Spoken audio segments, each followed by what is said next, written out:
Hey, how you doing? Welcome back to Series 2 of Hurtwood Beyond the Hill. Today, we have another example of how broad our alumni is here at Hurtwood House, because today's guest is a truly remarkable lady.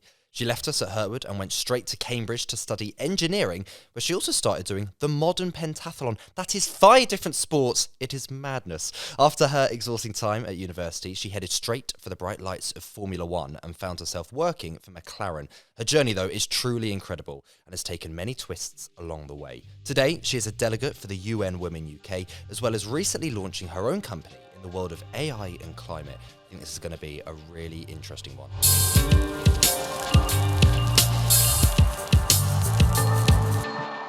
Georgina Steele, everyone! Woo! Best intro you've ever had. That was phenomenal, right? That was amazing. Yeah. Thank you so much for coming back and joining us today. Let's go straight in. What was the overriding emotion coming up the hill today, coming back here? What do you remember? A little bit terrified on the car journey. It's terrifying. It's terrifying. But nice to be back. I think Hurtwood's such a special place, especially when you come up to the main house and you see that view over the hills. Yeah, exactly. And it's just the whole kind of setting that it's in. You were here from 2012 to 2014, is that correct? Good. Well done, producers, not getting sacked today. Fantastic. Is this the first time you've been back since, or have you been back to see different things? I came back a few years after I graduated to watch the musical. Yeah. And I cycle around here as well, so I've cycled past Peas Lake before and popped in to say hi to Adam. Oh, amazing. It's weird, isn't it? Hurtwood, it doesn't matter when you leave, there's always still that kind of connection there. Let's kind of talk pre-Hurtwood. Let's dive straight in. I want to find out about like a young Georgina. What were your dreams? What were your hobbies and interests? Is it linked to anything you're kind of doing now? Yeah, I would say so. I like very young me was very passionate about saving the animals. Okay. And from there, it kind of progressed into how we can help the world through education. And other than that, I would say young Georgie was very academically driven and loved ballet and all of that, which is part of why I came to Hurtwood. That was kind of my next question then. So how did all those dreams, if you like, or those real interests bring you to Hurtwood House? Is it that balance of kind of everything? Yeah, so I was at a very, very academically pushy school. Right. And I needed something that was quite different and helped me have much more of a balance. So Hurtwood, still helped me with my academics and really helped me to get where I wanted to be there. But at the same time, helped me have a much more balanced life at that point. And I needed a place that would help me figure out what was best for me overall. And really like treat me as an individual and help push me down that path. Do you think kind of the balance, I found it when I was here, is that it's really helped me in my, now what I do, that life-work balance kind of thing, because you're getting that at such a young age. Did that kind of help you? And is there any lessons you learnt here, not so much like academic lessons, but life lessons that you still use today? Hurtwood is a place where you really have to take advantage of all the opportunities that are available, and having to then balance that with still performing well, because you are pushed academically still. And so being able to take on all these activities and all these different things, as well as like making sure that I was doing well, meant that now I'm very good at like still having that work-life balance, still trying to pursue all my passions and hobbies like alongside work. I think like the best example was when I went into the world of work, I was doing modern pentathlon at the same time and like trying to train for 5 sports and like start learning about Formula One and engineering. Well, that's more just the average person having a little bit of work-life balance. That's outrageous, but I love it. We're going to talk about it today. Let's talk about Hurtwood and your time here. 2012 you joined. What did you study? Remind me. I studied maths, further maths, physics and economics. Very good. I did media, theatre, and economics as well, actually, to be fair. What if you could pinpoint something about the Hurtwood teaching style? So, for example, I came from my old school, different in terms of length of lessons and things. What is so special about the teaching here, do you think? I think it's that personal relationship with the teachers, like really being treated as an individual. Like on my way up today, I passed the physics classroom and saw Richard, and like we hugged like we're long friends and that sort of thing. Like, and having such a like small classrooms also mean that the teachers can give you like additional time, like whether you need help getting up to speed on something, or like Richard was really good at helping give me like extra things to think about when I was like trying to apply for Cambridge. So like stretching me in that way as well. So it's that real support, and because it's those smaller classes, you feel like you're getting to know the person and they get to know you as well, which is important in teaching, isn't it? Yeah, I think so. Do you think your teachers liked you? Yeah. Yeah, good. Should we find out? Because I've got your school report here. Gosh. I think we should go through it. I think it'd be a good thing. Can you remember much about your school report? No. No. Well, we'll go through I remember some the of Bucks it Fizzes. What's the Bucks Fizz? Do you not do that anymore? What's the Bucks Fizz? I want a Bucks Fizz. So I don't know if they still do it, but we got graded every single week. Yes, we get Yeah. that.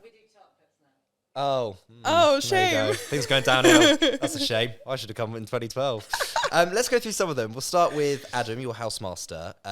Says you're exceptionally intelligent, capable, and talented individual. There's another high-achieving mathematician, economist. I can't do the big words in these reports. Ballet, point, and contemporary dancer who plays the drums and rides in her spare time in the entire country. Then I've certainly yet to meet her. That kind of sums up that you really did throw yourself into everything. Further maths, it says you're an outstanding mathematician with excellent knowledge and analytical skills. She's a perfectionist, and such qualities that make her the outstanding student that she is. Very positive, isn't it? Very good. We'll have a look at physics. The quality of her notes would not be out of place in any professional revision guide. Well, hey, that's what you could go into, like writing for revision guides. That'd be good. You're able to cope with a situation where approximations or interpolations are needed, either in data or knowledge, and it is this that convinces me that she could become an outstanding engineer. So the writing was on the wall. Well, we've spoken about the balance, and you did do a lot of different things. Hurtwood Film Academy, talk to me about that, because that is another incredible thing that you've managed to fit in with all of those. What are your memories of the Film Academy? What kind of things did you do? So we went out and filmed a side saddle documentary in Ireland. Which was so much fun, and surrounded by like these super talented media students, and me kind of just waving my arms and trying to do the best I could. And those experiences, again, at such a young age, you know, who is getting those opportunities? Only at a place like Hurtwood. Yeah. So alongside that and all the work you're doing as well, I understand you can't come to Hurtwood and not be part of a musical. It's kind of like a rite of passage. We've actually got the trailer of Little Shop of Horrors 2012. Excellent. Turn around. Be my son. Just say the word, I'll have my lawyer on the phone. You'll find a way to make your natural tendencies pay. You'll be a dentist. You have a talent for causing things pain. If you want a rationale, then it isn't very hard to see. Stop and think it over, pal. The guy sure looks like clam poop to me. The guy sure looks like clam poop to me. The guy sure looks like clam poop to me. Someone give me my shot, or I'll rot here. Show me how and I will. I'll get out of here. I'm in the pit. Get out of here. Someone tell me I still can get out of here. Someone tell Lady Luck that I'm stuck here. Can't show this well to get out of here. I'll get out of here. Heaven and hell to get out of here. I don't know what to get out of here, but I have to get out of here.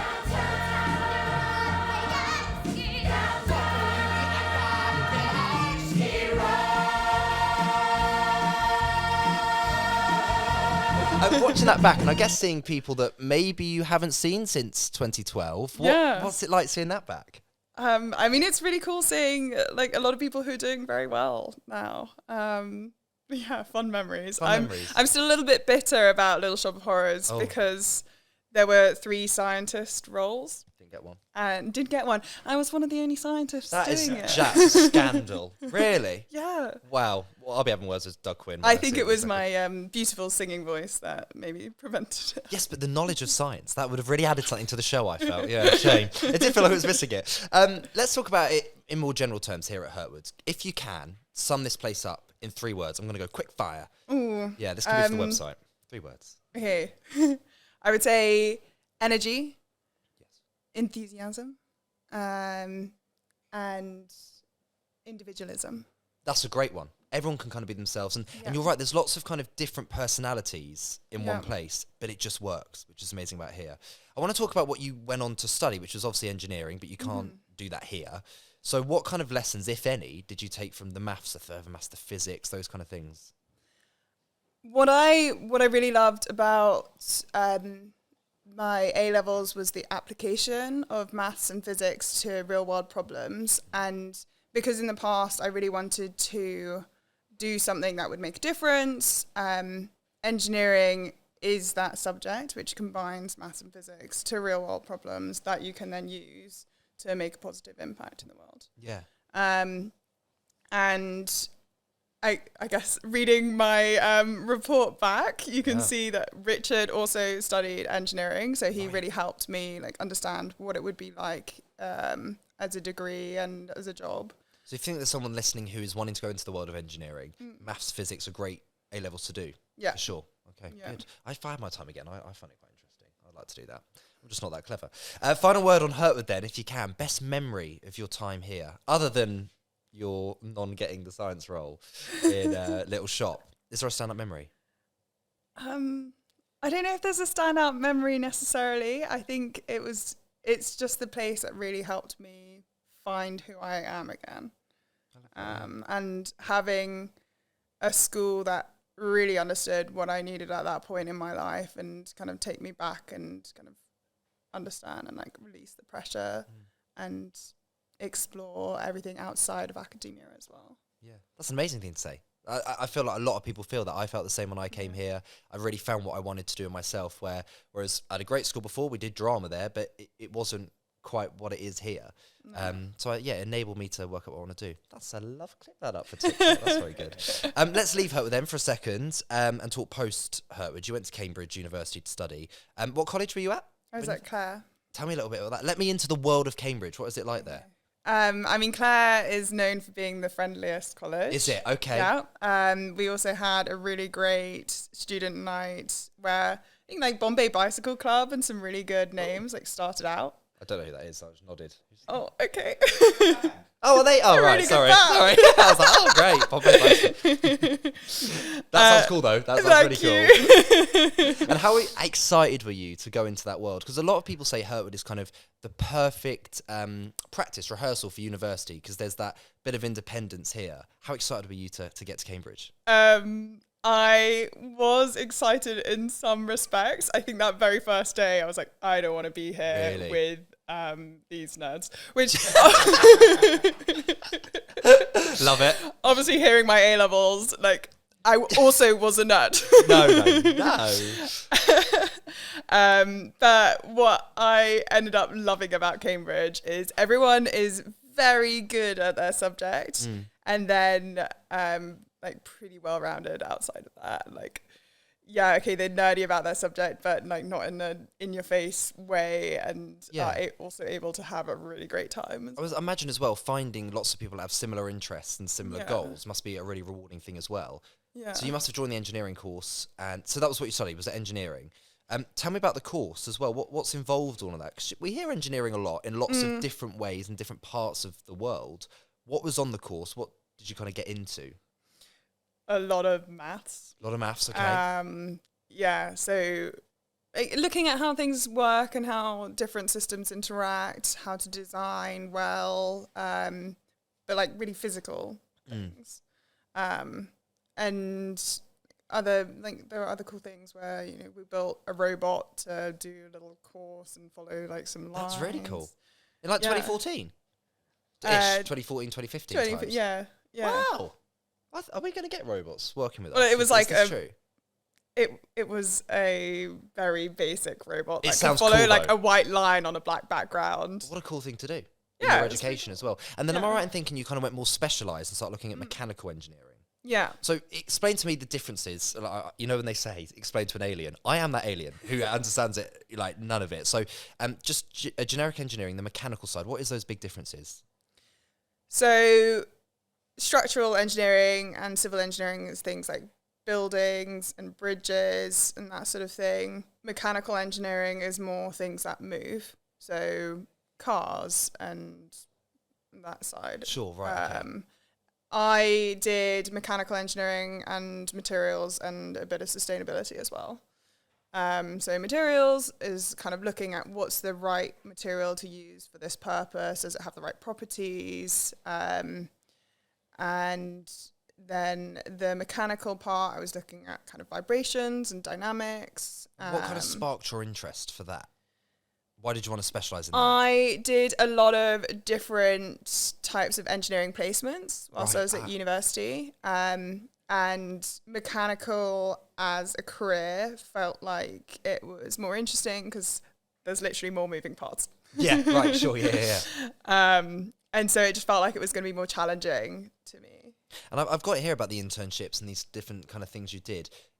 Was that key to your development alongside the actual education? Would you advise someone to do that? Oh, 100%. And so another like side note of why I chose engineering was it's such a broad degree. So it didn't close many doors for me, which I quite liked, but I needed to figure out what I liked and what I enjoyed. And if I hadn't have done the internships, I don't think I would have found that.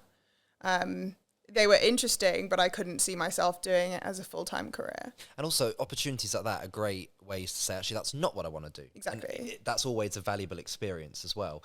And you've mentioned it already, but alongside this, you're starting to do the modern pentathlon around this time. Yeah. So that's 5 sports. I'm right in thinking. What are they? What are those sports? Running, swimming, shooting, fencing, and horse riding. It's now changed. Oh, what's it now? Instead of horse riding, it's an obstacle course, like Ninja Warrior.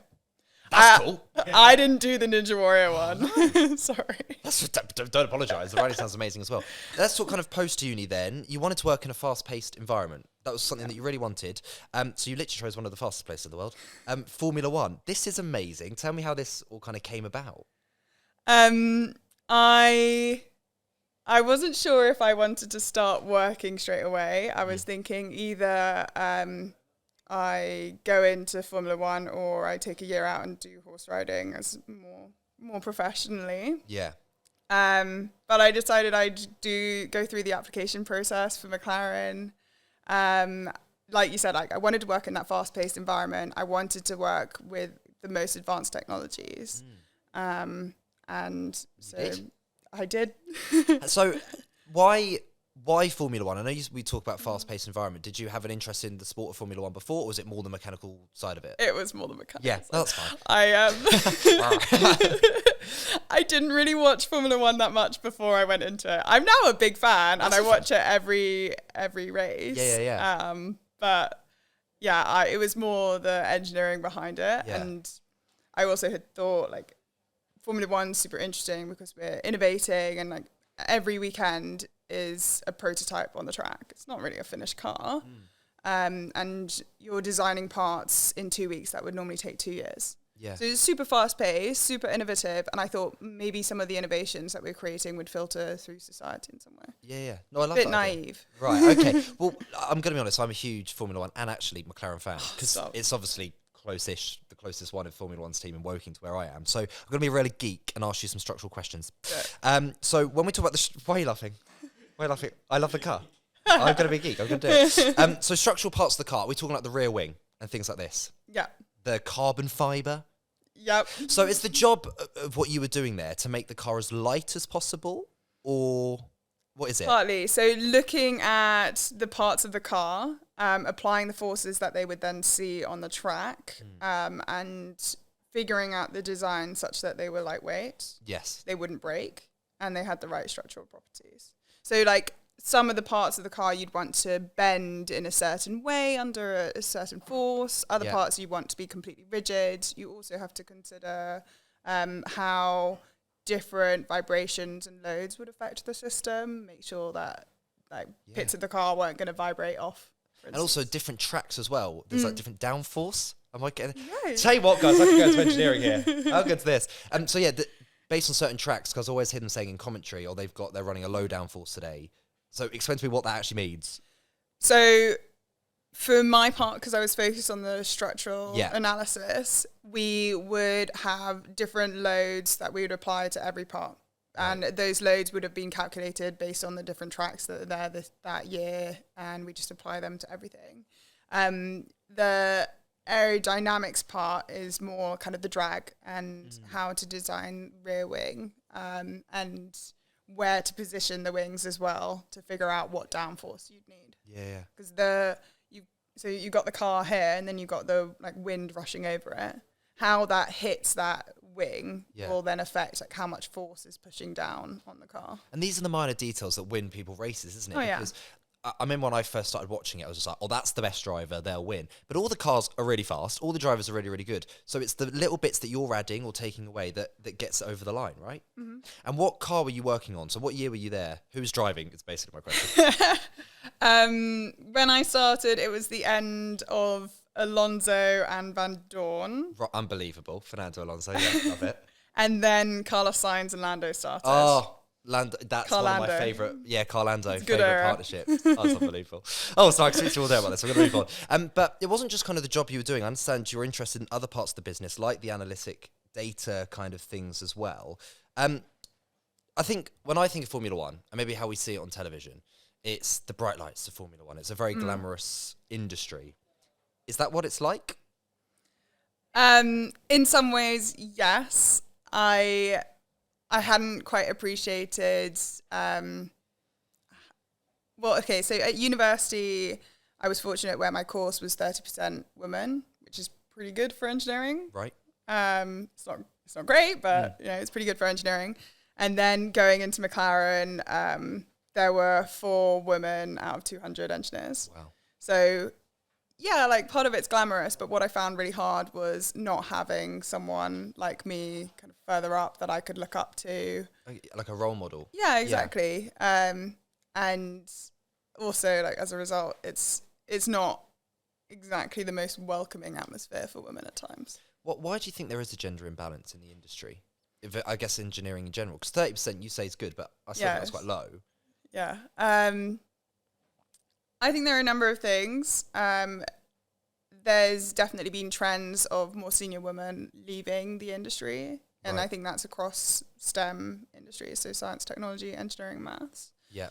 I also think there are ways that we could encourage more women to choose this as a degree to study as well.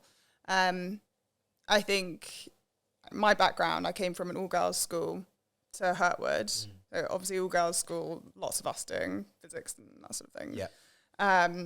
Hurtwood, it wasn't weird that I was a girl studying further maths and physics. It was more weird that I wasn't doing any theatre or drama. Right, okay, right. So I never really felt out of place by choosing it.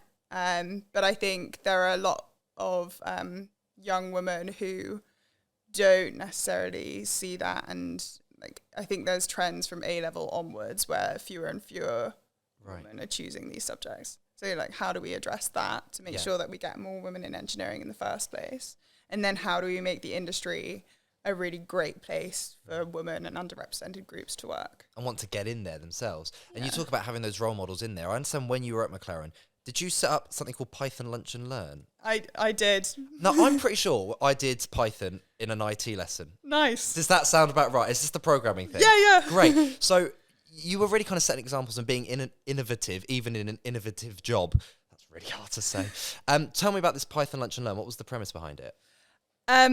So I had started to look at some of these structural analysis processes we were doing and automating them. I really loved the way that I had to think to automate parts. And so I knew I wanted to go more towards the software route. Right. One way to do that was to start teaching myself Python. Great if other people are interested, want to come and join me. And we will get a free lunch out of it. That was a winner. So this was really for yourself, but if other people wanted to join. No, I love that. It was for myself. But that's innovation at its finest, right? But then kind of COVID comes along. Everyone's affected badly. F1 is badly affected because obviously the whole travelling around the world. Everyone was furloughed. That sounds like an unbelievable thing. But you start to look for new opportunities and you set yourself a little challenge, didn't you? To kind of... Yeah. What was that challenge? So I had 2 months off for furlough. The first month, I did what everyone was doing: baking, knitting, foraging, all of it. Yeah. And then the second month, I really kind of bedded down, and my aim was to get an interview by the end of that month in software for a software company. So you said, I've got 30 days, whatever it is, I'm going to apply to as many things and get an interview. I was really selective in the sort of companies that Right. I wanted to apply to. I had learnt a lot from the sort of culture that I wanted by working at McLaren, and the culture that I would need to be able to really learn and grow in software. Right. And so super selective in the companies. That 30 days was mostly taking online courses, like learning as much as possible to be able to scrape through an interview. Yes, but what I love about that is most, as you say, most of us, definitely myself included, were baking. Well, actually, people were baking, and I was eating it really. But the fact you were so driven in that time to do something, did you get some interviews? How did it go? Yeah, so I got an interview for a company called Tractable, Yes. which was my first role in software. So talk to me about Tractable. What? Because I had a little look online and I saw lots of numbers and things. I was like, oh my god. So tell me what it's all about, and if that's your first interview, how did the interview go? How did it all come about? Yeah, so I chose Tractable because I liked the culture. I spoke to a lot of people that worked there before I interviewed to kind of figure it out.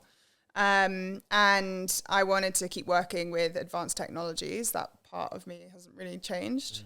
But I wanted to focus it more towards how can I help people in some way. Tractable's mission is AI for accident and disaster recovery. They've probably changed it since I've left, so maybe they don't like me saying that. But yeah, looking at car accidents and damage to properties after natural disasters. Right. Okay. And at the time, Tractable was one of the very few companies who really was using AI at the core of its product. Can we talk about AI quickly? Because Yeah. we're hearing it everywhere at Yeah. the moment.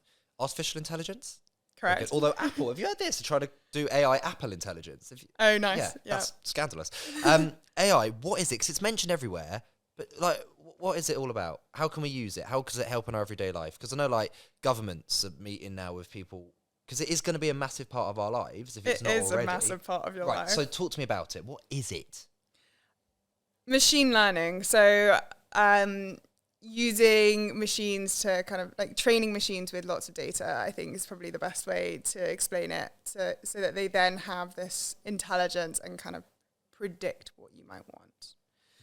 And so you are already using it. Anytime you do a Google search, you'll now see the like first part of your Google search has That has some my answer. suggestions. It has Yes. your answer. Well, that's AI. Because I've only used it for ChatGPT or whatever it is to like write nice Yeah. LinkedIn posts. But apart from it being on Google searches, how do you think it's going to further impact our lives coming forward? I don't know, Well, 10 years time, something like Okay, that. you know, if you have your Alexa or your Google Home, Yeah. and everyone's like, oh, I feel like it's listening to me and that sort of thing. Oh, it is. It is. And like it's using some of your past interactions and actions to predict what you might want as well. And same with Instagram, for instance, or maybe you're more TikTok. Thank you. But as you're scrolling through and you get the adverts, it's predicting what you might want. That's and that's crazy. like, it's not whether you will or won't use AI. You are using it just Everyone by is in our lives. your actions. Yeah. It's kind of exciting because it's going to be a massive part of our lives, but sometimes it's a step into the unknown a little bit. Is there any, I'm sure there's negative sides to everything, but the whole listening in thing, like, do you think there's a negative to that, or do you think it's always kind of been there in recent times? I think I have two main concerns for AI. One is we didn't, like, the data set that is out there at the moment is typically skewed towards men, and also very skewed against other underrepresented groups. And so using AI on a biased data set means that you then get biased recommendations. And now that we're using it so broadly, it is a concern. And if you're using ChatGPT, for instance, ask it to draw you a picture of a business person. It will draw you a man. Right, okay. And so you can kind of see those inherent biases coming through. And we need to do something to address that data set. And an example of this is like a lot of the medical trials for drugs that we have at the moment, they're typically done on men.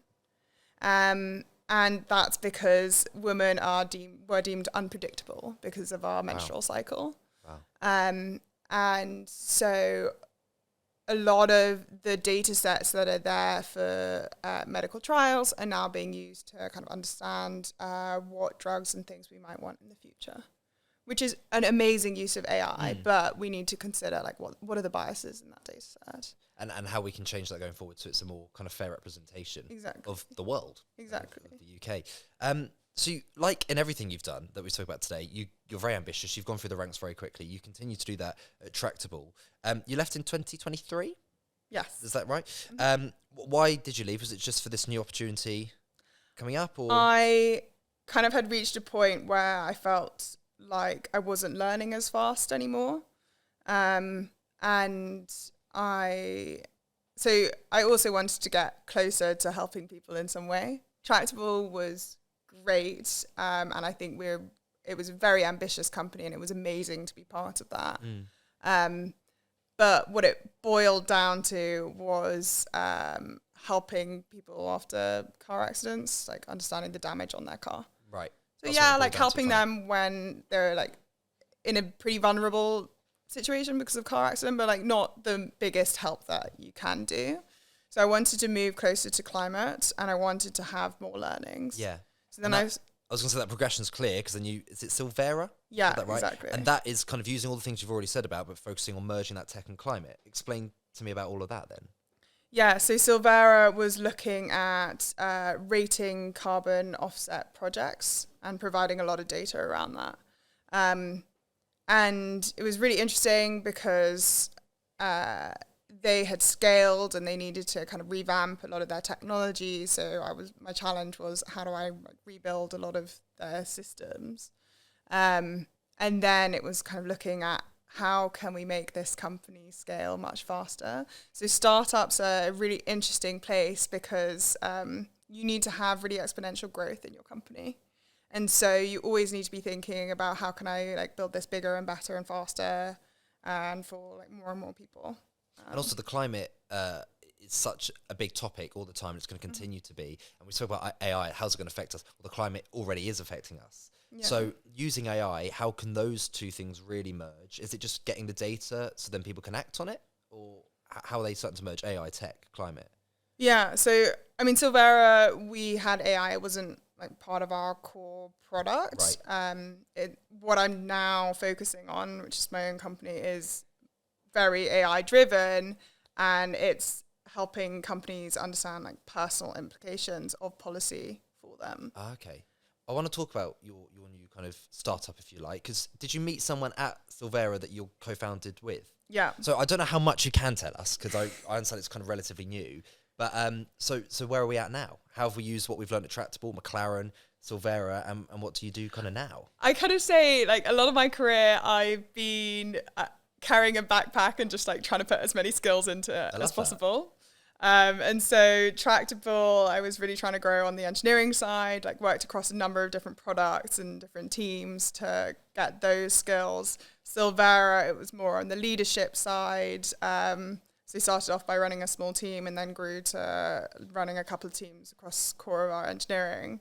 And so I felt like I have a base level of skills now to really be able to apply to like running my own thing. And I also am at a point where I want to be the one in charge and making the mistakes. Yeah, absolutely. I think you've earned it about the kind of the work you've done. So what is your goal, your mission of the company you started now? Yeah, incentivize companies to put money towards climate action. Okay, and how are you going about that? Because you said it's very AI driven. Yeah, so looking at companies and the properties of that company, and then looking at climate policies and telling them exactly what policies they should care about, what are the implications for them, and what are some actions they can take. And like really trying to drive home the value of those actions. So whether it's like the company is saving money by doing this thing, or if they target this other thing, they can get a subsidy, or and that side. Like what we've seen with climate policies is it's a pretty nascent space, and so the number of policies is growing really quickly. And that means companies find it very hard to keep on top of them. And so it's typically like a throw money at the problem or leave it and I'll get fined, but I don't really know what to do otherwise. Right. I'm like, I'd rather that money was actually directed to the intention behind the policy, because that's what's going to change. So it's about helping people understand what they're doing, how they can do better, and how they can actually use their money better. Exactly. Saving people's money as well. Yeah. As doing the right thing. Well, best of luck with it all, because it sounds really exciting. And I do feel like you definitely deserve to be the boss, the person of your own destiny, whatever they say. The person making the mistakes. Yes, exactly. I do it all the time, so I work for myself. And you've always had this passion for engineering. Yeah. And you spoke about your experiences at McLaren and, being one of 4 women in a group of 200 engineers. So you've always had a passion of kind of getting women into the industry. I understand, are you a delegate for the UN Women UK? Yeah. What does that involve, and why were you so, I guess, passionate to do that? So after McLaren, after I had switched into software, I was then really trying to help other people do a similar thing. So looking at mentoring, speaking, that side to help people see that they could do it. And then I wanted to have a much bigger impact, kind of thinking how I could do that. And I met this amazing woman who told me that I should apply to be a delegate for UN Women UK. Very easy. I would recommend anyone apply. Okay. And you get to kind of virtually attend the Commission on the Status of Women. And this is the UN's, I think, second biggest conference behind COP, but no one's heard of it, and that upsets me. Yeah. So, yeah, you get to watch all of these incredibly knowledgeable and passionate people to help bridge the gender equality gap. And essentially your role as a delegate is listen and learn and then kind of write up your thoughts and recommendations to the UK at the end of it. What an incredible thing to do. Again, a bit like if I think back to university, doing university, I'm also going to do the Melbourne Pentathlon. You're starting your own company, but you're still doing things for the good of other people, which I think is incredible. I know you do mentoring as well, and you've done a few speeches. So if I can be really cheeky and ask you to kind of a mini speech now, if there's kind of young women watching this today, maybe someone at Hurtwood who has an aspiration to go into engineering, or kind of any industry where they might be underrepresented, what's your message to them today? What would you say to them? I would say focus on why you're doing it. For me, that's having some sort of global impact, and that's what I want to do. So focus on that, keep that in mind, and don't be afraid to push the boundaries. Try and find people like you who are doing it, because there are people out there, and now I have a really amazing group of women that I really look up to. And someone's got to be the first that does something. I love that. And if you are that person, making sure that you then help pave the way for the people coming below you.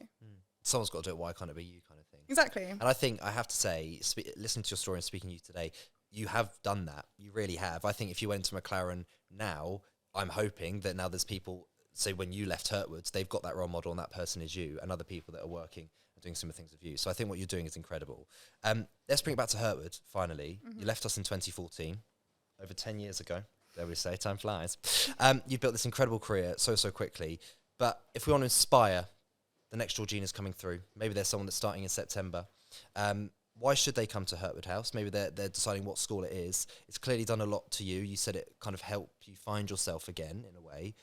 What's your message to them? Why should they take the plunge, I suppose? Hurtwood is a very special and unique school. And if you want to come and be surrounded by some brilliant, creative people that will honestly support you through your life, I feel like Hurtwood's the place for that. I think you sum it up perfectly. Thank you so much for coming back. It's been honestly so interesting. And now I know how they get the cars to go faster as well. So that my F1 experience actually is going to be even better. Round of applause everyone for Georgina Steele. Thank you. We really hope you're enjoying the second series of Hurtwood Beyond the Hill. Remember, if you'd like to watch any of our previous episodes, you can check them out on Hurtwood's YouTube channel or just listen wherever you get your podcasts.